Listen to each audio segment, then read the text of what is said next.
मैं सब डॉक्टर सुशीला गढ़वाल।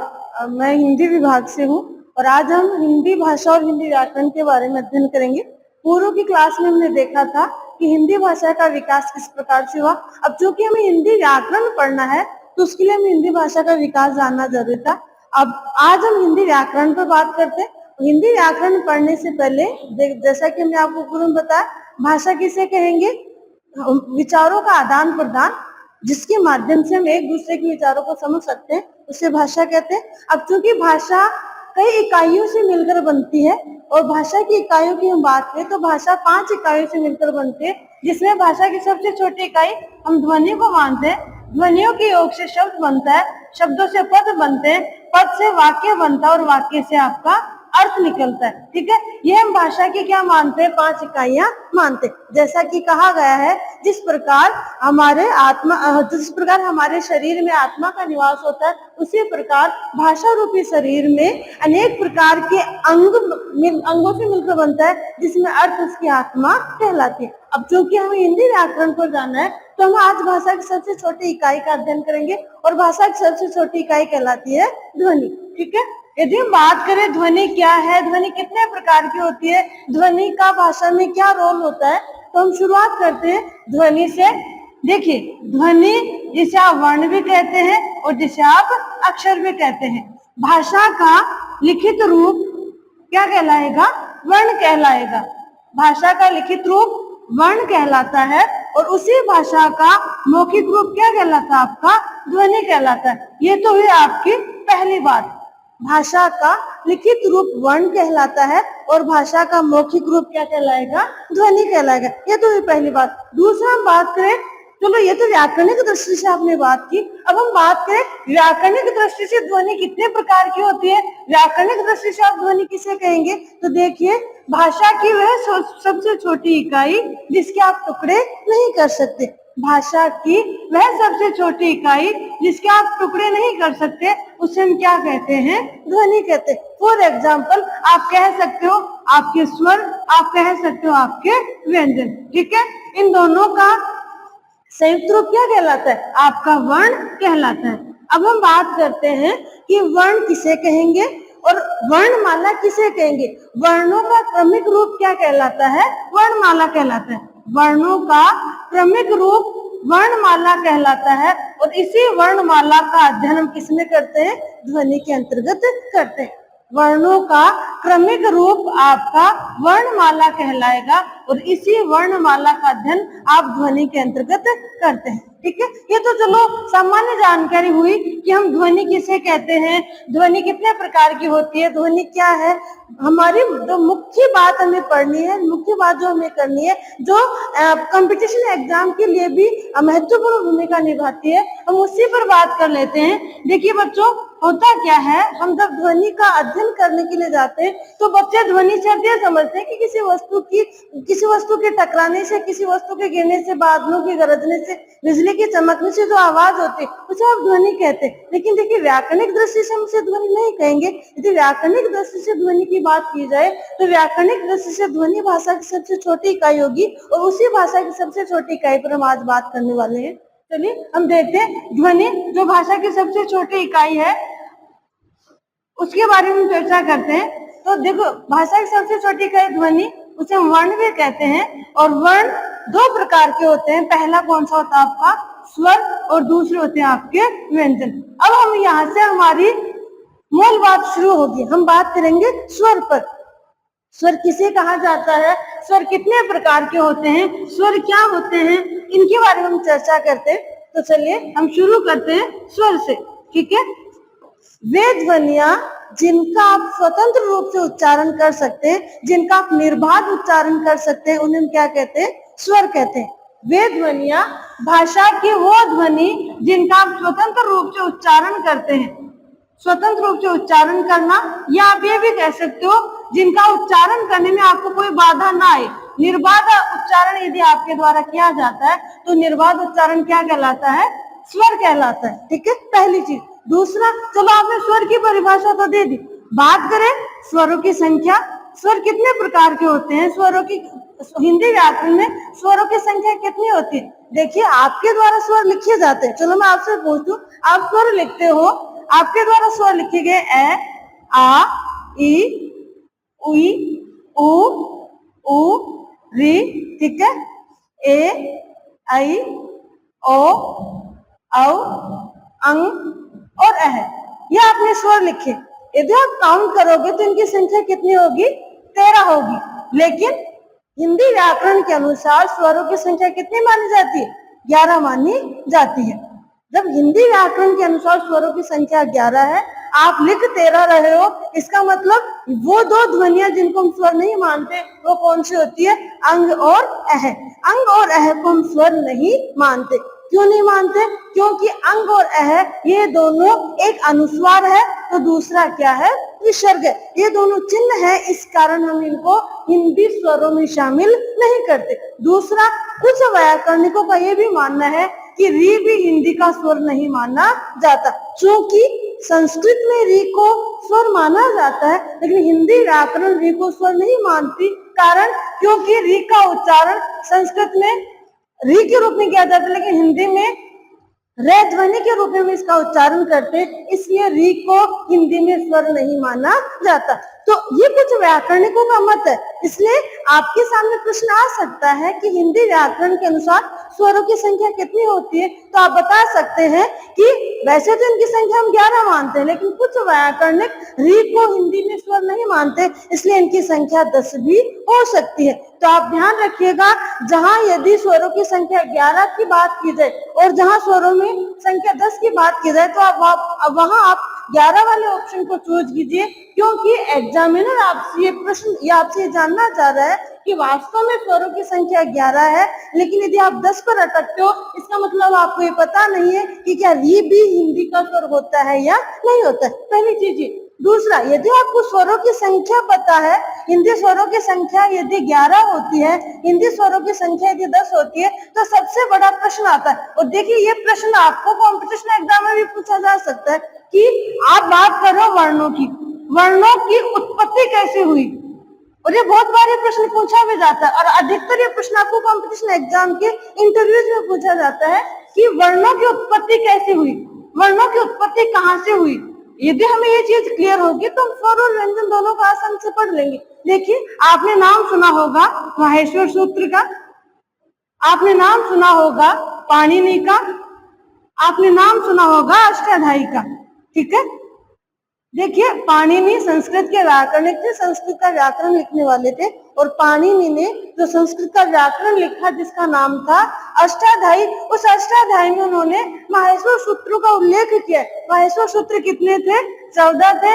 इन्हीं 14 माहेश्वर सूत्रों से हम वर्णों की उत्पत्ति मानते, और ये एग्जाम में प्रश्न पूछा जाता, और खासकर आपको इंटरव्यूज में प्रश्न पूछा जाएगा। वो आपको डायरेक्टली नहीं कहेंगे कि वर्णों की उत्पत्ति कैसे हुई, वो आपको ये प्रश्न पूछ सकते हैं कि स्वरों की उत्पत्ति कहाँ से हुई है, स्वरों की उत्पत्ति कैसे हुई है। वहां पर आपको ये बताना होगा कि पाणिनि के द्वारा अष्टाध्यायी लिखा गया, उस अष्टाध्यायी में उन्होंने माहेश्वर सूत्रों का उल्लेख किया है, और ये माहेश्वर सूत्र संख्या में 14 है, जो अच और हल के नाम से जाने जाते हैं। जहाँ अच का उल्लेख होता है उन अच को हम कहते हैं स्वर, और जहाँ हल का उल्लेख होता है उनको हम कहते हैं व्यंजन। यानी हम ये सिद्ध कर सकते हैं कि माहेश्वर सूत्रों के द्वारा वर्णों की उत्पत्ति हुई है, और वर्ण 2 प्रकार के होते हैं, पहले स्वर और दूसरे व्यंजन। और जिन हिंदी वर्णों की हम बात करते हैं, जिन वर्णों का उल्लेख हम करते हैं, उन वर्णों का उल्लेख संस्कृत व्याकरण में किया गया है, जो ये भी सिद्ध करता है कि हिंदी भाषा का विकास संस्कृत भाषा से हुआ होगा, ठीक है।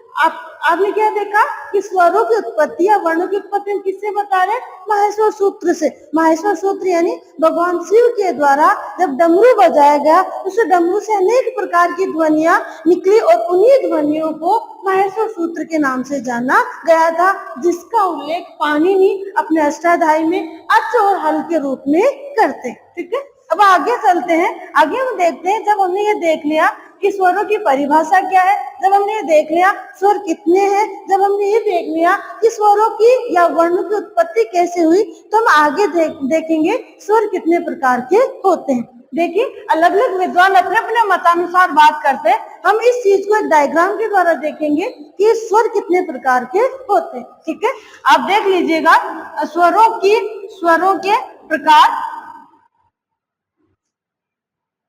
पहला प्रकार हम मानते हैं उत्पत्ति के आधार पर। उत्पत्ति के आधार पर स्वर कितने प्रकार के होते हैं, स्वर के प्रकार। दूसरा हम देखते हैं मात्रा के आधार पर, जिसे आप कालमान भी बोल सकते हो, यानी समय के आधार पर। तीसरा हम देखते हैं उच्चारण स्थान के आधार पर, स्वरों के प्रकार। तीसरा हम देखते हैं प्रयत्न के आधार पर स्वर कितने प्रकार के होते हैं। चौथा हम देखते हैं जिह्वा के आधार पर। पांचवा हम देखेंगे ओष्ठाकृति के आधार पर, यानी ओठों की आकृति के आधार पर। ठीक है, और ये हम क्या बताते हैं, स्वरों के हम प्रकार बताते हैं। पहला हम देखते हैं उत्पत्ति के आधार पर स्वरों के प्रकार। देखिए उत्पत्ति के आधार पर स्वर दो प्रकार के होते हैं। पहला होता है आदि स्वर, जिसे आप क्या बोलते हैं, मूल स्वर भी बोलते हैं। दूसरा होता है आपका संधि स्वर। ठीक है, हम पहले बात करते हैं स्वरों के प्रकार की। हमने कहा स्वर कई प्रकार के होते हैं, अलग अलग लोगों के अलग अलग मत है। लेकिन स्वरों को समझने के लिए हमें ये छोटी सी एक डायग्राम बनाना होगा, जिसे आप आसानी से सिद्ध कर सकते हो और कंपटीशन एग्जाम के लिए भी आपकी बहुत हेल्प करेंगे। हम पहले देखते हैं उत्पत्ति के आधार पर स्वर कितने प्रकार के होते हैं। हमने देखा कि उत्पत्ति के आधार पर स्वर दो प्रकार के होते हैं। कौन कौन से? पहला हमने बताया उत्पत्ति के आधार पर पहला स्वर होता है आपका आदि स्वर, जिसे आप मूल स्वर भी बोलते हैं। दूसरा होता है आपका संधि स्वर। ठीक है, संधि स्वर। पहले हम बात करते हैं आदि स्वर पर। आदि स्वर वे स्वर होते हैं जिनका उत्पत्ति स्थल हमें पता नहीं होता है। हमें ये ज्ञात नहीं होता है कि इनकी उत्पत्ति कैसे हुई, अर्थात जो माहेश्वर सूत्र से उत्पन्न हुए, जिनका उत्पत्ति स्थल माहेश्वर सूत्र को तो बताते हैं, लेकिन वास्तव में हमें पता नहीं कि ये मूल रूप में किस प्रकार के थे। उन स्वरों को हम क्या कहते हैं? आदि स्वर, यानी आरंभ के स्वर, या हम कह सकते हैं मूल स्वर। आदि स्वर चार है। कौन कौन से? ए, ई, उ और री। ठीक है, दूसरी बात करते हैं संधि स्वरों की। यदि आदि स्वर चार है तो संधि स्वर कितने होंगे आपके? 7 होंगे। कौन कौन से? आ हो जाएगा, ई हो जाएगा, ओ हो जाएगा, ए, आई, ओ और औ। ठीक है, ये आपके क्या होते हैं? संधि स्वर होते हैं। ठीक है, यानी यदि हम उत्पत्ति के आधार पर देखें तो उत्पत्ति के आधार पर हमें स्वरों की संख्या कितनी मिलती है? 11 मिलते हैं। यानी जिन लोगों का ये मानना था कि स्वरों की संख्या 11 होती है, उनके अनुसार उन्होंने किसको आधार माना होगा? उन्होंने उत्पत्ति को आधार माना होगा, और उन्होंने कहा होगा कि री भी हिंदी का स्वर हो सकता है, क्योंकि उत्पत्ति के आधार पर हमने री को मूल स्वर माना है और संधि स्वरों में हमने इन 7 स्वरों का उल्लेख किया है। देखिए संधि स्वरों को जब आप पढ़ते हो तो एक चीज ध्यान रखिएगा, जब हम संधि पढ़ते हैं और संधि पढ़ते समय आपने देखा होगा कि संधि का एक प्रकार होता है जिसे आप क्या कहते हो? स्वर संधि कहते हो। स्वर संधि के आप कई भेद करते हैं। पहला भेद आप क्या करते हो? दीर्घ संधि। ठीक है, दूसरा हम क्या कौन सा भेद करते हैं? गुण संधि। तीसरा हम वृद्धि संधि की बात करते हैं। चौथा हम यण संधि की बात करते हैं, और पांचवा हम किसकी बात करते हैं? अयादि संधि की बात करते हैं। ठीक है, संधि के आप कितने भेद बताते हो? 5 भेद बताते हो। हम किसकी बात कर रहे हैं? संधि स्वरों के प्रकार की। हमने 2 प्रकार बताए, आदि स्वर और संधि स्वर। संधि स्वर अर्थात वे स्वर जो 2 या 2 से अधिक वर्णों के मेल होने पर यदि किसी शब्द में कोई विकार उत्पन्न हो जाता है, किसी वर्ण में यदि विकार उत्पन्न होता है, उसे आप संधि कहते हो। शायद ये वर्ण जो आप देख रहे हो, आ, ई, उ, ए, ऐ, ओ और औ, ये वो स्वर हैं जो समान या असमान स्वरों के मेल से मिलकर बने हैं और इनके मेल होने पर वर्ण में कोई ना कोई विकार उत्पन्न हुआ है। अब हम आते हैं संधि की तरफ। हमने कहा संधि, स्वर संधि 5 प्रकार की होती है। पहली कौन सी होगी? दीर्घ संधि। दूसरी कौन सी होगी? गुण संधि। तो तीसरी कौन सी होगी? वृद्धि संधि। चौथी यन संधि और पांचवी अयाध्य संधि। आप इनको माइंड में रखिए, ये चीजें माइंड में रहेगी तो संधि, हालांकि बहुत बड़ा टॉपिक है लेकिन हम शॉर्ट में इसको आसानी से समझ सकते हैं, क्योंकि ये चीज क्लियर होगी तो वो संधि पढ़ने में हमें दिक्कत नहीं होगी। कैसे? हम बात करें दीर्घ संधि की। दीर्घ संधि में हम बताएंगे स्वरों का दीर्घ रूप, जहां समान स्वरों का मेल होने पर स्वर का रूप कैसा हो जाता है? दीर्घ हो जाता है। इन तीनों को आप किस में ले सकते हो? आप दीर्घ संधि में शामिल कर सकते हो। ये तीनों आपको कहां पर मिलेंगे? दीर्घ संधि में। किस रूप में? दीर्घ रूप में, जहां समान स्वरों के मिलने से स्वर का रूप दीर्घ हो जाता है, उसे आप कहां पर शामिल करते हो? दीर्घ संधि के अंतर्गत शामिल करते हो। अब हम बात करते हैं गुण संधि की। आप कोई भी एग्जाम्पल उठाकर देखिएगा, वह एग्जाम्पल जिसमें आपको ए और ओ के शब्द मिलते हो, वह एग्जाम्पल जिसमें ए और ओ हो, वहां कौन सी संधि होती है? गुण संधि। यानी आप ये कह सकते हो ए और ओ कैसे स्वर है? गुण स्वर है। ठीक है, आप एक नया भेद स्वरों का कर सकते हो। ये दीर्घ स्वर है, ये तीनों कैसे स्वर है? दीर्घ स्वर है। हालांकि सभी दीर्घ स्वर है, लेकिन यदि हम जनरली देखें संधि को समझने के लिए तो आप इन्हें दीर्घ स्वर बता सकते हो। दूसरा, ए और ऐ को आप कौन सा स्वर बता सकते हो? गुण स्वर बता सकते हो। क्योंकि आप चाहे गुण संधि का कैसा भी एग्जाम्पल ले लीजिए, चाहे आप महेश को उठा लीजिए, चाहे आप राजेंद्र को उठा लीजिए, चाहे आप नरेंद्र को उठा लीजिए, ये इनमें देखिए ऊपर क्या है? ऐ की मात्रा है, और ये ऐ या की मात्रा होना ये संकेत करता है कि कौन सी संधि का उदाहरण है? गुण संधि का। और गुण संधि में हम देखते हैं ए और औ की मात्रा जहां लगती हो वो स्वर कौन सा होता है? गुण स्वर होता है। आगे हम बात करते हैं वृद्धि संधि की। वृद्धि में क्या होता है? स्वर का बड़ा रूप होगा। कौन से स्वर का बड़ा रूप? जहां असमान स्वरों का मेल हो। कौन कौन से? जहां आपके ऐ हो और जहां आपका क्या हो? औ हो। ये दोनों स्वर का कौन सा रूप कहलाते? वृद्धि रूप कहलाते हैं। यानी आप ये कह सकते हो ये दोनों कैसे स्वर है? वृद्धि स्वर है। ठीक है, इन दोनों को हम क्या कहते हैं? वृद्धि स्वर कहते हैं। आप एग्जाम्पल देखिएगा, जैसे मान लीजिए आप कहते हो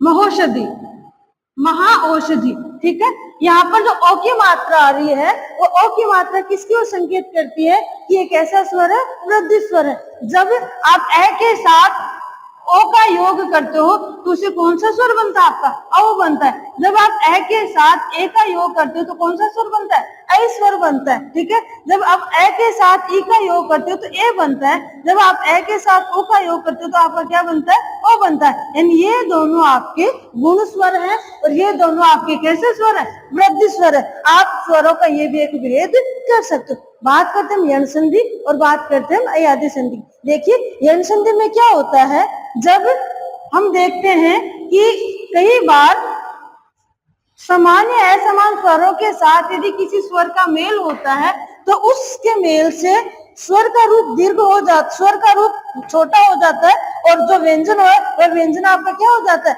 आधा हो जाता है। फॉर एग्जाम्पल जैसे हमने देखा इत्यादि, ये एक एग्जाम्पल आपके सामने, इति धन आदि।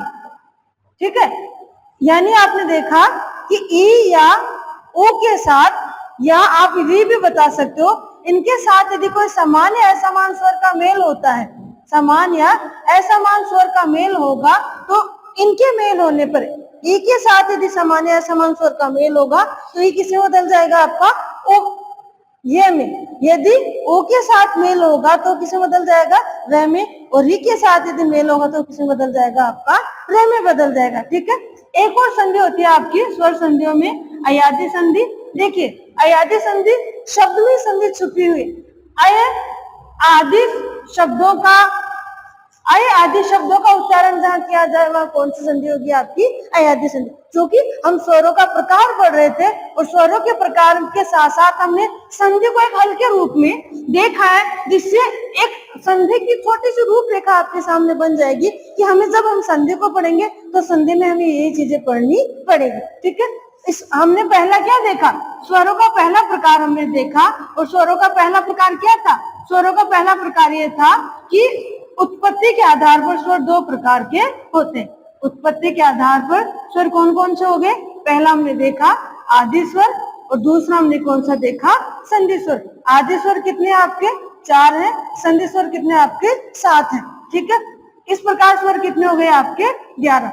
दूसरा हम देखते हैं कालमान के आधार पर, या आप उसे क्या कह सकते हो, मात्रा के आधार पर स्वर कितने प्रकार के होते हैं। देखिए ये सीधा है, हम जब छोटे क्लास में पढ़ते हैं या जो छोटे बच्चों को हम पढ़ाते हैं तो जनरली बच्चों को यही बताया जाता है कि स्वर कितने प्रकार के होते हैं। वहाँ बच्चों को ये नहीं बताते कि उत्पत्ति के आधार पर स्वर कितने होते हैं, मात्रा के आधार पर स्वर कितने होते हैं, उच्चारण स्थान के आधार पर स्वर कितने होते हैं, प्रयत्न के आधार पर स्वर कितने होते हैं। हम बच्चों को केवल ये बताते बेटा स्वर 2 प्रकार के होते हैं। कौन कौन से, एक होता है दीर्घ स्वर और दूसरा कौन सा होता है आपका, लघु स्वर। ठीक है, ये 2 प्रकार के स्वर हम बताते हैं।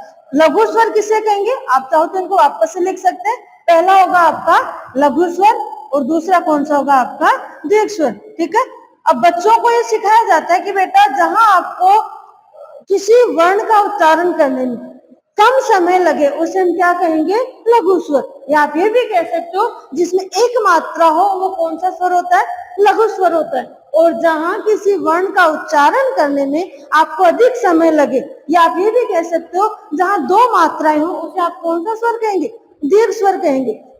हमारे कहने का मतलब क्या है, जहां किसी वर्ण का उच्चारण करने में, जहां किसी वर्ण का, या आप क्या कह सकते हो स्वर का, या आप ये भी कह सकते हो मात्रा का उच्चारण करने में आपको कितना समय लगे, कम समय लगे, थोड़ा समय लगे, उसे आप क्या कहोगे, लघु स्वर कहोगे। या आप ये भी कह सकते हो लघु स्वर जिसमें कितनी मात्राएं, केवल एक मात्रा हो उसे हम क्या कहते हैं, लघु स्वर कहते हैं। और लघु स्वर का सिंबल आप इस प्रकार से बता सकते हो, लघु स्वर माने एक, ये वो स्वर कौन सा होगा आपका, लघु स्वर। दूसरे हम किसकी बात करते हैं, दीर्घ स्वर की। वे स्वर जिनका उच्चारण करने में हमें अधिक समय लगे, या आप ये भी कह सकते हो जिन स्वरों के उच्चारण करने में 2 मात्राओं को काम में लिया जाए, या जहां पर 2 मात्राएं प्रयोग में ली जाए, वो स्वर कौन से होते हैं आपके, दीर्घ स्वर होते हैं। और आप ये कह सकते हो कि दीर्घ स्वर जहां पर इस तरह का सिंबल हो, जहां पर आप कौन सा सिंबल काम में लेते हो, ऐसे सिंबल आप काम में लेते हो, उसका मतलब होता है यहाँ पर कितनी मात्राएं हैं, 2 मात्राएं। ठीक है, यानी हमने देखा मात्रा के आधार पर स्वर 2 प्रकार के होते हैं। पहला लघु स्वर जिसके लिए आप ये कह सकते हो जिसमें एक मात्रा हो, या आप ये भी कह सकते हो जिनका उच्चारण करने में हमें कम समय लगे। दूसरा जो मात्रा के आधार पर स्वर का प्रकार हम देखते हैं वो कौन सा होता है, दीर्घ स्वर, जहां स्वरों का उच्चारण करने में आपको अधिक समय लगे, या आप ये कह सकते हो जहां पर एक से अधिक मात्रा हो, यानी जहां 2 मात्राएं हो उसे हम कौन सा स्वर कहते हैं, दीर्घ स्वर कहते हैं। लेकिन बच्चों आपने देखा होगा कभी कभी हमारे सर वगैरह में बताते हैं कि एक और शब्द आता है हमारे सामने, कौन सा शब्द आते हैं, आप लिखते हो ओम। ठीक है, कुछ बच्चे इस तरह से इसे लिखते हैं, ओम को लिखते हैं, तो वहां पर आपने देखा होगा ओ और मैं के बीच में एक मात्रा आ रही है, एक मात्रा आ रही है, और इस मात्रा को हम क्या कहते हैं, इससे हम स्वर का एक प्रकार बताते हैं, और उस स्वर का प्रकार कौन सा होता है, युक्त स्वर होता है। हालांकि हिंदी में ये स्वर नहीं चलता है, हिंदी में इस स्वर का कोई प्रकार नहीं होता है, हिंदी में इस स्वर की चर्चा नहीं की जाती है। लेकिन जहां पर आपने देखा होगा, जहां पर आप अवग्रह का प्रयोग करते हो, एक चिन्ह है जहां आपके द्वारा अवग्रह का प्रयोग किया जाता है, या जहां पर आपके द्वारा ओम जैसे शब्दों का उच्चारण किया जाता है।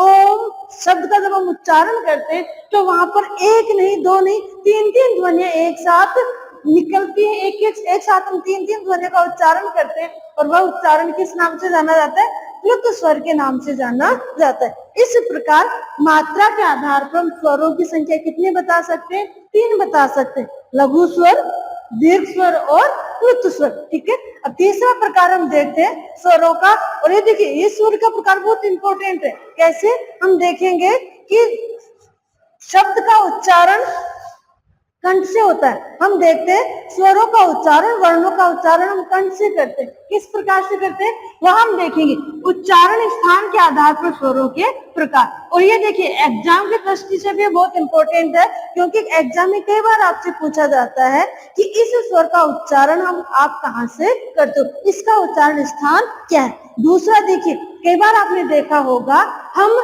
शुद्ध हिंदी लिखने की बात करते हैं, तो शुद्ध हिंदी हम कब लिख पाएंगे, जब हमें वर्णों का उच्चारण स्थान ज्ञात हो। कैसे, पहले हम स्वरों के उच्चारण स्थान की बात करेंगे, फिर हम व्यंजनों के उच्चारण स्थान की भी बात करेंगे। पहले हम देखते हैं उच्चारण स्थान के आधार पर, उच्चारण स्थान के आधार पर स्वरों के प्रकार कितने होते हैं, स्वरों के प्रकार। ठीक है, अब हम देखते हैं, एक तरफ हम देख लेते हैं उच्चारण स्थान और दूसरी तरफ हम रख लेते हैं स्वर को।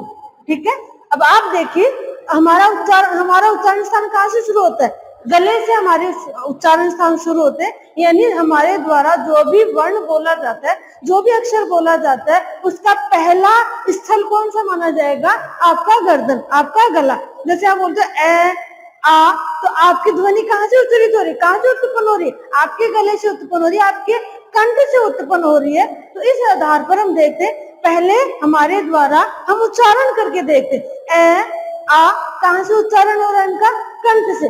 ठीक है, ई कहाँ टकरा रही है आपकी जीभ आपके तालु को स्पर्श कर रही है, तो दूसरा उच्चारण स्थान आपका क्या हो जाएगा, तालु। तीसरा ऊ आपकी जिह्वा आपके होठों के आसपास की आकृति को बना रही है।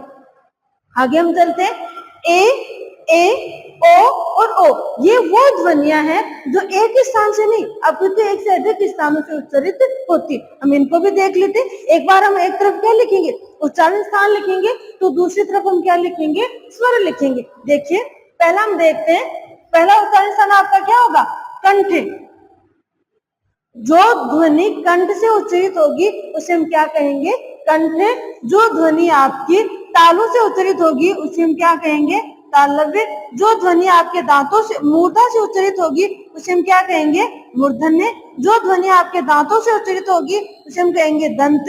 जो ध्वनि आपके होठों से उच्चारित होगी उसे हम कहेंगे ओष्ठ। और जो ध्वनि आपके दो स्थानों से मिलकर, मान लीजिए जैसे कंठ तालव्य है, कंठ ओष्ठ है, तो उनको कंठ तालव्य और कंठ ओष्ठ कहेंगे। कैसे कहेंगे, किस प्रकार से कहेंगे, देखिएगा। पहले हम बात कर रहे हैं कंठ ध्वनि, यानी आपका ए और जो आ है, ए और आ कहाँ से उच्चारित होते, आपके कंठ से उच्चारित होते। आप उच्चारण करके देखिए, ए आ यानी कंठ ध्वनि। दूसरी कौन सी होती है आपकी, तालव्य ध्वनि। तालव्य किसे कहेंगे, जिनका उच्चारण आप कहाँ से करते, तालु से करते। तालु में आपकी कौन सी आ जाएगी, ई और ई। उच्चारण करके देखिए, ई और ई आपकी जिह्वा आपके तालु के पास, उस तालु के आसपास के क्षेत्र को स्पर्श करते हुए निकल जाती।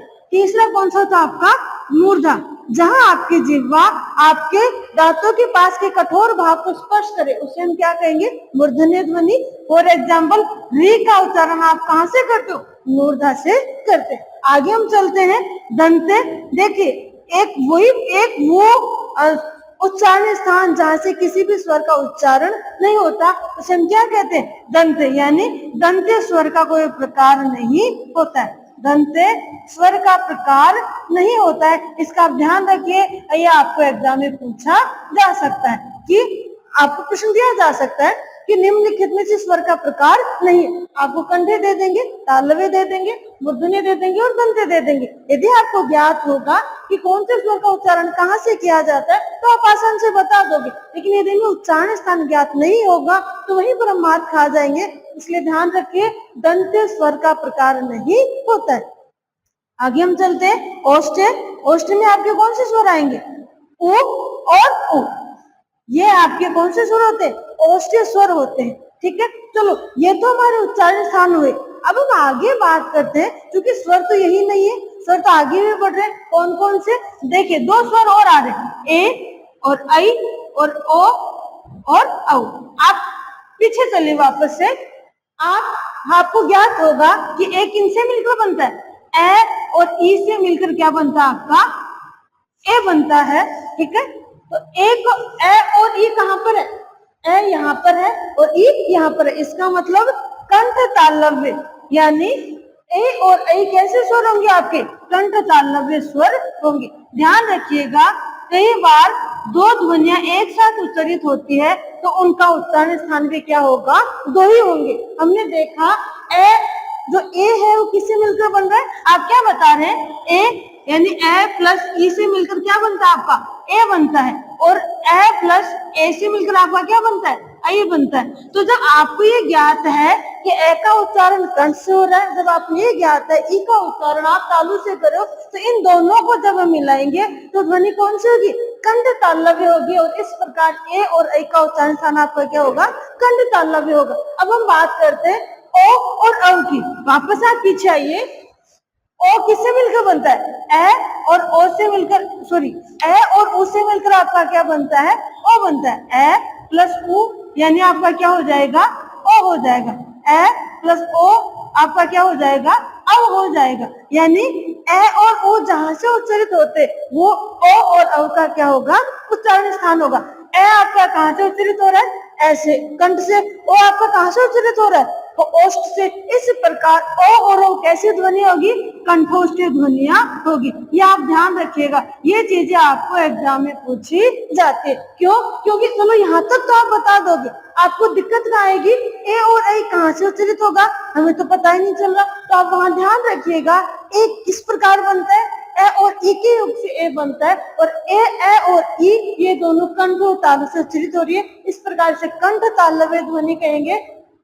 बात करते हैं कंठोष्ठीय ध्वनियों की, तो ए कंठ से उच्चारित होता है और उ ओष्ठ से उच्चारित होता है। इस प्रकार ओ और औ कंठोष्ठीय ध्वनियां कहलाते हैं। इस प्रकार हम देखते हैं कि उच्चारण स्थान के आधार पर जो स्वर है उन स्वरों के हम 6 प्रकार करते हैं। कौन कौन से? वापस से देख लीजिएगा, क्रम से देख लीजिएगा ताकि आपको कोई दिक्कत ना आए। कैसे देखेंगे? एक तरफ आप लिख लीजिए उच्चारण स्थान और दूसरी तरफ हम लिख लेंगे स्वर का प्रकार। ठीक है, स्वर यहां से शुरू कर दीजिए। कंठे, ठीक है, तालव्य, मूर्धन्य, दंते, ओष्ठे, कंठ तालव्य और कंठोष्ठे। ठीक है, अब यहाँ इनके सामने प्रकार लिख दीजिए ताकि आपको समझने में दिक्कत ना हो। यहाँ पर आप लिख दीजिए ए और यहाँ पर आपका क्या आ जाएगा? आ। यहाँ पर आप लिख दीजिए ई, यहाँ पर आ जाएगा बड़ी ई, यहाँ पर आपका आ जाएगा री। चूंकि दंते स्वर का प्रकार नहीं होता, आप यहीं पर नोट कर लीजिए, दंते स्वरों का प्रकार नहीं होता है, ताकि जब आप स्वरों के प्रकार पढ़ो तो आपको पता रहे कि हमें इसको इसमें शामिल नहीं करना है। आगे हम बात करते हैं ओष्ठ्य स्वरों की। ओष्ठ्य स्वरों में आपके ये दोनों आते हैं। कंठ तालव्य में आपके ए और ऐ होता है और कंठोष्ठी में आपका क्या होता है? ओ और औ होता है। इस प्रकार ये 6 भेद हम किसके मानते हैं? आप उच्चारण स्थान के आधार पर स्वरों के ये प्रकार कर सकते हो। कितने प्रकार करेंगे? 1 2 3 4, इसको हटा दीजिए, 4 5 और 6। उच्चारण स्थान के आधार पर स्वरों की संख्या कितनी मानी जाती है? 6 मानी जाती है। ठीक है, अब हम आगे चलते हैं। हमने आपको ये बताया था कि स्वरों के कई प्रकार होते हैं, उसमें एक प्रकार कौन सा होता है? प्रयत्न के आधार पर भी एक प्रकार होता है, यानी आपके द्वारा स्वर का उच्चारण करते समय किस प्रकार का प्रयत्न किया जाता है। देखो, प्रयत्न आंतरिक रूप से भी होता है और प्रयत्न बाह्य रूप से भी होता है। तो प्रयत्न के आधार पर आप स्वर कितने प्रकार के मानते हो, इस पर हम चर्चा करते हैं। आपने नाम सुना होगा कि घोष स्वर, अघोष स्वर, अल्प प्राण और महाप्राण, लेकिन आपने ये नहीं सुना होगा कि ये प्रयत्न के आधार पर होते हैं या किस आधार पर होते हैं। देखिए, आपके द्वारा स्वरों का उच्चारण किया जाता है, आपके द्वारा अक्षरों को बोला जाता है। जब हम अक्षरों को बोलते हैं, जब हम स्वरों को बोलते हैं, तो उस समय हम देखते हैं कि स्वर कितने प्रकार के होते हैं या स्वरों के कौन कौन से प्रकार हो सकते हैं। प्रयत्न के आधार पर हम स्वरों के 2 प्रकार करते हैं। पहला कौन सा करते हैं? आभ्यंतरिक प्रयत्न, या जिसको आप आंतरिक प्रयत्न भी बोल सकते हो। आंतरिक प्रयत्न और दूसरा कौन सा होता है आपका? बाह्य प्रयत्न। हम देखते हैं कि हमारे द्वारा जो प्रयत्न किए जा रहे हैं वो प्रयत्न किस रूप में होते हैं? एक तो इंटरनल, यानी आपके द्वारा किसी अक्षर का उच्चारण किया जाता है तो आपकी स्वर तंत्रियां कितना सहयोग देती है, आपकी स्वर तंत्रियां किस प्रकार का योगदान देती है, वो प्रयत्न आपका कौन सा होगा? आंतरिक रूप से प्रयत्न होगा। और दूसरा बाह्य प्रयत्न, हमारे द्वारा स्वरों का, वर्णों का उच्चारण करते समय जो बाहरी प्रयत्न किए जाते हैं वो कौन से प्रयत्न कहलाते हैं? आपके बाहरी प्रयत्न कहलाते हैं। हम देखते हैं आंतरिक रूप से स्वर कितने प्रकार के होते हैं? 2 प्रकार के। आंतरिक रूप से यदि हम स्वरों की बात करें तो आंतरिक रूप से स्वर के 2 प्रकार होते हैं। आंतरिक प्रयत्न, ठीक है, आंतरिक प्रयत्न आप 2 प्रकार से करते हो। किस किस रूप में? एक तो सघोष और दूसरा क्या होता है आपका? अघोष, ठीक है। अब थोड़ा हम और नीचे चलते हैं, एक हम बात करते हैं बाह्य प्रयत्न की। बाह्य प्रयत्न जो हमारे द्वारा किया जाता है वो भी 2 प्रकार का होता है। एक होता है आपका अल्प प्राण और दूसरा होता है आपका महाप्राण, ठीक है। देखिए, आपको परिभाषा के फेर में नहीं पढ़ना है, आप सीधा सीधा ध्यान रख सकते हैं कि हिंदी के या हमारे सभी स्वर कैसे होते हैं? सघोष होते हैं। जो स्वरों की संख्या आप 11 बताते हो वो सभी स्वर कैसे होते हैं? सघोष होते हैं। और सभी स्वर कैसे होते हैं? अल्प प्राण होते हैं। यानी स्वर आंतरिक रूप से, आंतरिक प्रयत्न की दृष्टि से हम देखते हैं स्वर 2 प्रकार के होते हैं।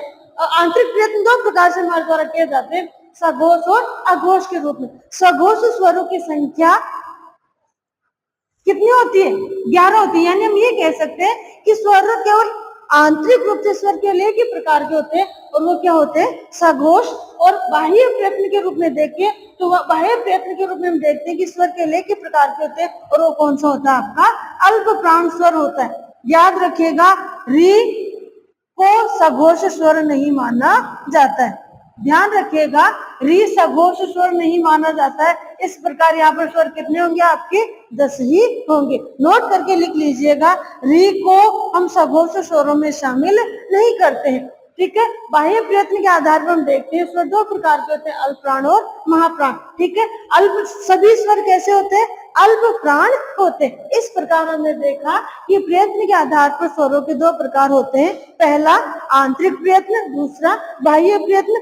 आंतरिक प्रयत्न भी हम 2 प्रकार से करते हैं, घोष और अघोष के रूप में। घोष अर्थात नाद, आपके द्वारा स्वरों का उच्चारण करते समय किस प्रकार की ध्वनि, कितने प्रयत्न के साथ आपके द्वारा ध्वनि का उच्चारण किया जाता है। तो सभी स्वर कैसे होते हैं? जो घोष सहित उच्चारित होते हैं, यानी ध्वनि के साथ जिनका उच्चारण किया जाता है, सभी स्वर घोष होते हैं, जिनको आप सघोष भी बोलते हो। और बाह्य प्रयत्न की बात करें कि स्वर का उच्चारण करने में आप कितना प्रयत्न करो, कितनी श्वास आपके द्वारा बाहर छोड़ी जा रही है। तो जब हम स्वर का उच्चारण करते हैं तो उस समय हमारे द्वारा श्वास, क्योंकि देखिए जब स्वरों का उच्चारण करते हैं तो स्वरों के उच्चारण में हमारे द्वारा ज्यादा प्रयत्न नहीं किया जाता, क्योंकि स्वर स्वतंत्र रूप से उच्चारित होते। स्वरों के उच्चारण करने में कोई बाधा नहीं आती। जब कोई बाधा नहीं आती, जब स्वर का उच्चारण हम आसान से कर सकते हैं, तो उच्चारण करने में कितना समय लगेगा? बिल्कुल कम समय लगेगा। और ये कम समय आपके